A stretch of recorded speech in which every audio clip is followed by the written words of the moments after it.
जुल्म का जवाब है। हर जवान हर किसान का हम ही तो ख्वाब है। रुके न जो, रुके न जो, झुके न जो, दबे न जो, डरे न जो, हम वो इनकलाब है। जुल्म का जवाब है। हर जवान हर किसान का हम ही तो ख्वाब है। रुके न जो, लड़ रहे हैं इसलिए कि देश मेरा बढ़ सके, देश मेरा बढ़ सके, देश मेरा बढ़ सके। लड़ रहे हैं इसलिए कि देश मेरा बढ़ सके। आदमी का खून कोई आदमी न पी सके।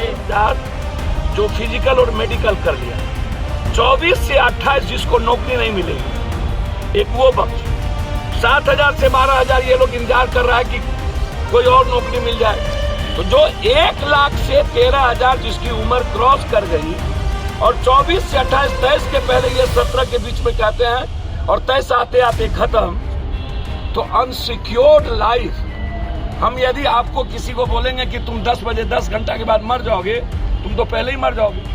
तो इस सरकार ने कंप्लीट मारने की तैयारी कर ली हर आदमी को। तो इसीलिए इससे हमारा सीमा भी असुरक्षित हो गई। और जो डर था पाकिस्तान और चाइना और अन्य कंट्री को कि वहां की फौज मर के भी, लड़ के भी, जान दे के भी हमें जीतने नहीं देगी, वो असंटेड उसको हमने असुरक्षा की भावना करके मरने का जज्बात को कम कर दिया। क्योंकि मैं क्यों मरूं, 3 साल तक हम चुपचाप चले जाए यहाँ से। ना नौकरी, ना सैनिक का नाम, ना शहीद का नाम, ना सैनिक का नाम। पहले तो आप बता दीजिए भारत के नौजवानों को, सैनिक नहीं लगेगा। वो जो कुछ लड़के से मोदी भक्त लिखवाते हैं, सैनिक है, सैनिक में जाएंगे, 4 साल के लिए जाएंगे। ये जो गोधना से गोधा लिए हैं मंगनी के चंदन, ये और हम लोग के नेता, इधर रघुपति बाबू, इधर दिनेश बाबू और उधर राघवेंद्र कुशवाहा जी, और पीछे जिन लोगों ने अनुपम जी, हिमांशु जी, अनुपम जी हमेशा दिल्ली में सोशल कॉज को लेकर के कंट्री जब भी जैसे गिरफ्तार कल आपने कर लिया, नुपुर ने इतनी बकवास गाली दी, उसको नहीं गिरफ्तारी हुआ। लेकिन एक टिप्पणी मात्र नुपुर के कारण हुई, उसकी गिरफ्तारी हुई। तो यह जेल से अभी तिहाड़ से आए। तो इन लोगों ने आज बिहार के बच्चों को यह बताने के लिए कि हम सबको खड़े होने की जरूरत है। हमें इन लोगों के बारे में पता चला तो मैं अपना सारा कार्यक्रम, जबकि 2 मर्डर, हमको लगा कि इनके मॉरल और ऐसे साथियों के साथ खड़े होनी चाहिए। इसीलिए हम लोग इस गांधी मूर्ति के जगहों से ये बताना चाहते हैं कि मरने वालों की तादाद मारने वालों से ज्यादा। जो लड़ने वाले हमारे साथी थे, जिनको कुछ दिन पूर्व में जेल में देखिए। अब मोदी जी के इतिहास में हार्दिक पटेल एक दिन में ठीक गंगा स्नान करना हो और दुनिया का सबसे शुद्ध और पवित्र आदमी बनना हो तो आरएसएस का दूध पी लो गणेश भगवान की तरह। अब मोदी और अमित शाह का चरनामृत ले लीजिए।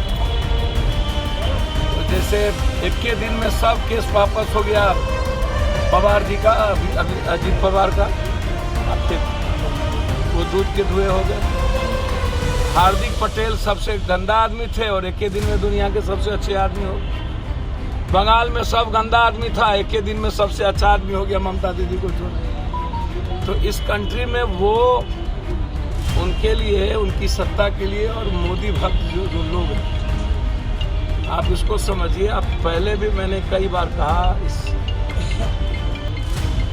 कि यह जो चीजें हैं 14 लाख से 7 लाख फौज को कम करने की एक योजना चाइना, पाकिस्तान के भीतर या दुनिया के भीतर जो भारत की इकोनॉमी का सबसे बड़ा अप्रोचेबल जगह है। भारत का रेस्पेक्ट किसी व्यक्ति के कारण नहीं है। हमारी जो इकोनॉमी का ग्रोथ है, जो खुदरा बाजार है, मिडिल क्लास है, वो दुनिया में हमारे रेस्पेक्ट को बढ़ाता है और दुनिया को आकर्षित करता है। जॉब को खत्म करने का काम, no pension, no rank and no country को कोलैप्स कर देने, भारत के फौज पर और भारत की सुरक्षा पर हमला नरेंद्र मोदी जी ने, उसकी आत्मा पर हमला किया। नरेंद्र मोदी जी, हमको तो शक है कि बिपिन रावत को किसी ने मरवा दिया हो, क्योंकि उन्होंने अत्यधिक सैनिक की उम्र बढ़ाने का उन्होंने लगातार ये चर्चा उठाई। अब जो हमारे सबसे बड़े बाना सिंह, परमवीर चक्र, उसको भी आप डरा दिए। 18 साल का चंद्रजीत यादव को भी डरा दिए।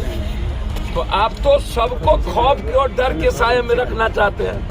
ताकि पैसे के द्वारा ट्रेनिंग करके व्यक्ति चाहिए, आम आदमी की चिंता नहीं। सही सभी लोग हिंदुस्तान के कह रहे हैं। मैं तो कहा कि हम पेंशन वैसे लेते भी नहीं। तो भारत के फौज के लिए हम बिजली, पानी, रेलवे, पेंशन इसको छोड़ दूं। पहले नेता और जो सीनियर पदाधिकारी है, पहले जो जिसको 2 लाख, 4 लाख, 1 लाख से ऊपर का तनख्वाह है, वो पेंशन छोड़ दूं।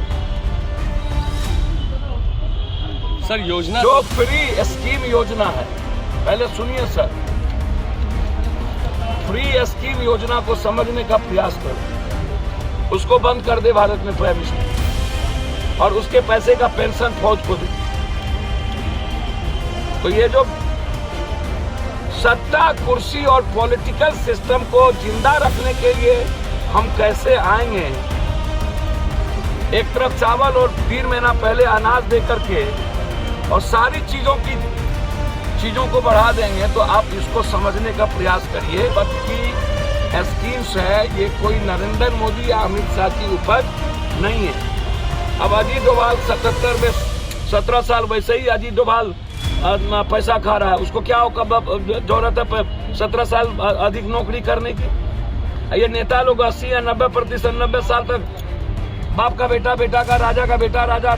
इन लोगों ने घर में जाकर के ये सारे बच्चे हमारे इनके माँ बाप ने, पिता ने, सबने लोग, बौद्धिक लोग,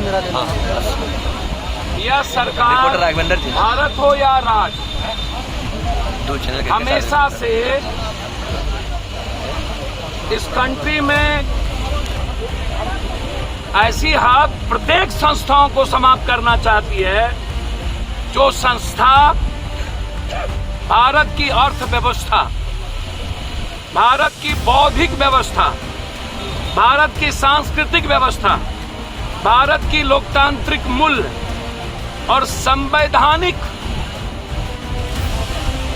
विचारों को सेव करती है या उसको रेस्पेक्ट के लिए काम करती है। 140 करोड़ लोग, जो दुनिया की सबसे बड़ी ताकत है। यह सरकार कभी भी संस्थाओं को बढ़ाने के अलावे उसको कमजोर करती रही है, चाहे वो न्यायपालिका हो, चाहे वो फिल्म लाइन का हो, चाहे वो किसान का मुद्दा हो, चाहे वो बैंकिंग हो, चाहे वो ईडी हो, चाहे वो कॉलेजेस हो, चाहे वो अस्पताल हो। 1 nation 1 rank, no nation no rank, no pension. संविदा वर्ल्ड का डिमांड है, इंडिया का डिमांड है। संविदा और नियोजित जैसी चीजों को सबसे हटाइए। ये आप अभाव में और डर में रख करके किसी व्यक्ति से एक बेहतर इंसान और बेहतर राष्ट्र और बेहतर विश्व की कल्पना नहीं कर सकते हैं। आपको उनके पीस, उनके वे, उनके लाइफ को रेस्पेक्ट देना होगा।